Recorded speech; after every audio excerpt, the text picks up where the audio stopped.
Welcome back to Galaxy Recaps. Today we'll be diving into an action thriller film titled Trap. Enjoy the recap. The movie begins with firefighter Cooper, who is treating his daughter Riley to a concert in Philadelphia as a reward for her stellar grades. As they arrive, they join a crowd of excited teens, all waiting to catch a glimpse of the singer, Lady Raven. While they wait in line to enter, Cooper notices a heavy police presence, with officers scattered around the venue. Inside, Cooper keeps up his role as the supportive dad, filming Riley as she joins a group dancing and even buying her some snacks. Their conversation reveals that Riley often feels left out by the other girls at school.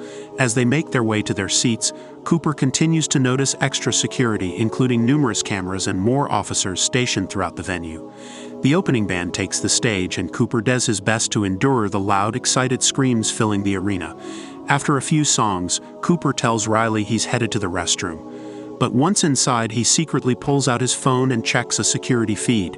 Cooper is hiding a dark truth. He's a serial killer, and he's using his phone to monitor his latest captive, Spencer, trapped in a remote location. After checking in, he washes his hands and briefly hallucinates, imagining his mother's reflection in the mirror. When he steps out, he's approached by another mother, Jody's mom, who reassures him that Riley will soon find her place among her peers. Cooper returns to his seat just as Lady Raven starts talking about her missing father and how she learned to move forward. She invites fans to turn on their phone flashlights, creating a sea of lights as she plays a heartfelt piano piece. At that moment, Cooper sees officers escorting a man away from the crowd, with more lining up behind him, watching closely. During intermission, Cooper and Riley visit a merch stand, but they're disappointed to find the t-shirts aren't available in her size. The vendor, Jamie, promises that more are on the way. Sensing an opportunity, Cooper casually asks about the police presence.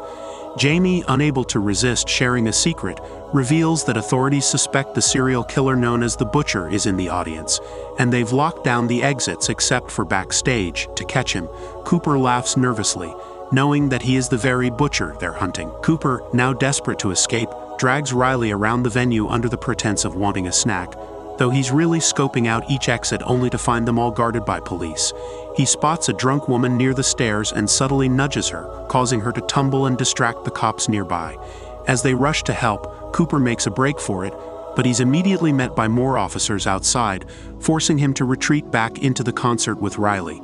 Inside, Lady Raven announces a special guest, and a platform rises from a hatch in the floor. Cooper fixates on the open hatch and suggests to Riley that they could sneak down there for an adventure.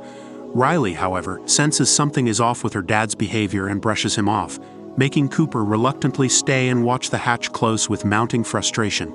Determined to find another way out, Cooper heads back to the t-shirt stand and catches Jamie, the vendor, on his way to the supply room. Cooper follows and observes as Jamie uses a keycard to access the room. Once inside, Cooper pretends to help move boxes while subtly slipping the keycard into his own pocket. Their conversation shifts to the topic of the Butcher, and Jamie reveals his morbid fascination with the case, even showing Cooper gruesome photos of the killer's victims on his phone. Jamie also mentions that all employees have been given special training for the night, including a code word, Hamilton. Finally securing a t-shirt for Riley, Cooper sneaks into the employee break room using Jamie's keycard, where he overhears officers reviewing their plan. They agree that if they identify the Butcher, they'll need to isolate him from the crowd. Cooper casually blends in, hanging Jamie's keycard on his jacket to pass as an employee, and sidles up to the snack table within earshot of the cops. His eyes catch a chilling sight, a photo of his latest crime scene on a bulletin board. When a cop asks for sugar, Cooper quickly hands it over, appearing helpful and friendly. Before leaving, he discreetly swipes a police radio from a nearby bag. In the hallway, Cooper is once again stopped by Jody's mom, who's now visibly annoyed when he tries to brush her off. Their heated exchange draws the attention of two nearby officers, but they're interrupted by a man's scream at the entrance. The cops rush toward the commotion where officers are arresting a panicked man, and Cooper spots another familiar face, Josephine, one of his past victims' family members. Back at his seat, Cooper covertly slips an earbud in and listens in on the police radio, learning that the man they arrested was just a panicked thief. As officers continue combing through the crowd, Cooper hears descriptions of suspects they're searching for, including one fitting his own, a white male in his 30s with an animal tattoo on his right arm. Thinking quickly, he grabs a bracelet from a girl's bag nearby and uses it to cover his tattoo. Cooper checks the venue map on his phone and tells Riley he needs to retrieve his credit card from the t-shirt stand, slipping away once more, this time with a clearer plan in mind. Cooper, still looking for a way out, listens in on the police radio and learns the FBI is setting up tents and barricades around the building, tightening the perimeter.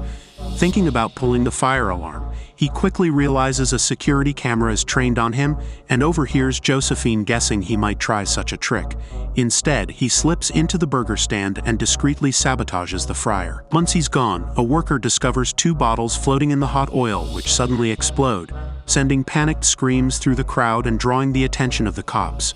Taking advantage of the commotion, Cooper grabs an apron and heads to the roof where he encounters more officers. Claiming he needed air after the kitchen incident, he's questioned for the security code and responds with Hamilton.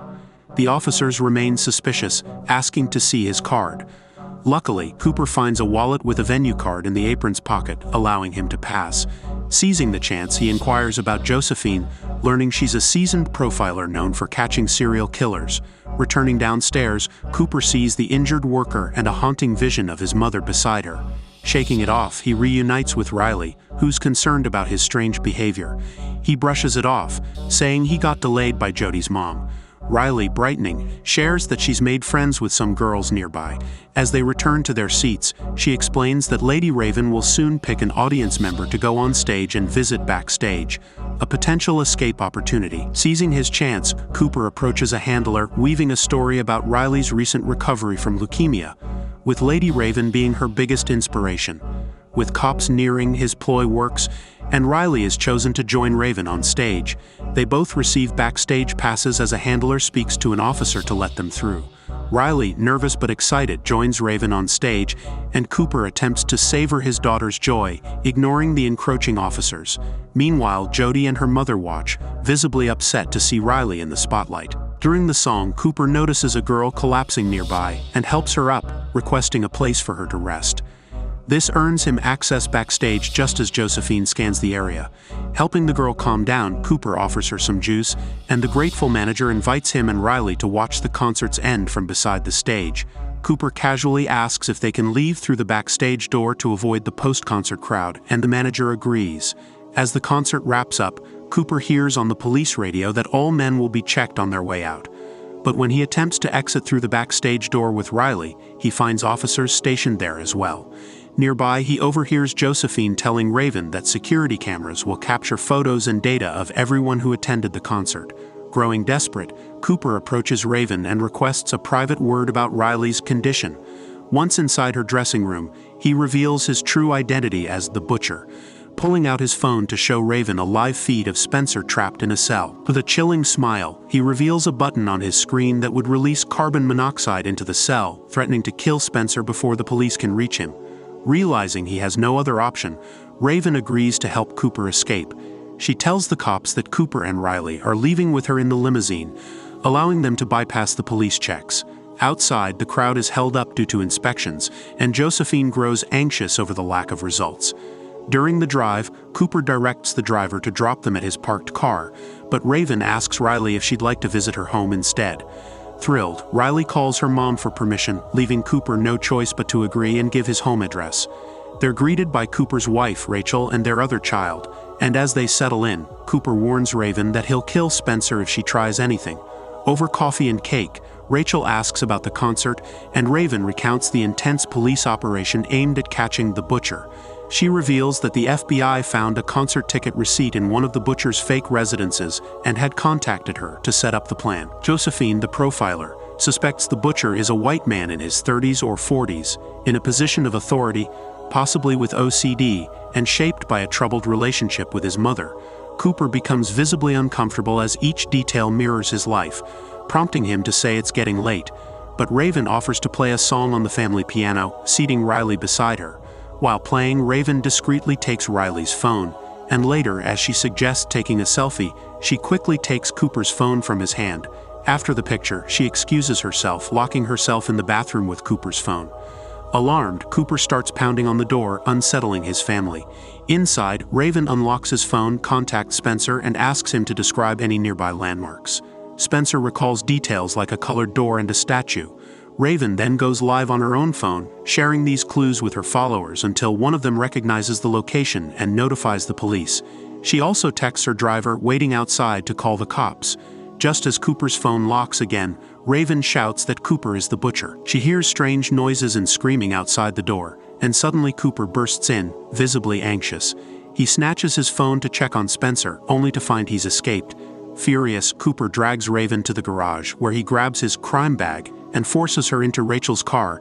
Knowing Josephine had correctly deduced his vehicle's color, Raven tries to reason with him, speaking in a motherly tone, but Cooper sees through it.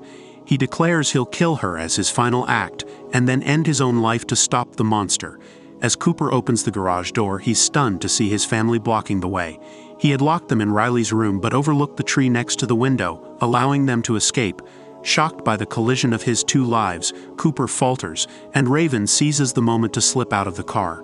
Right then, the police arrive, escorting his family to safety while Cooper runs to his closet in a last-ditch effort to retrieve his hidden items. Raven, safely escorted to her limo, is surprised to find her usual driver replaced by a police officer for extra security. However, when the officers storm Cooper's house, they uncover a hidden tunnel in his closet that leads through the neighbor's yard, allowing him to escape undetected.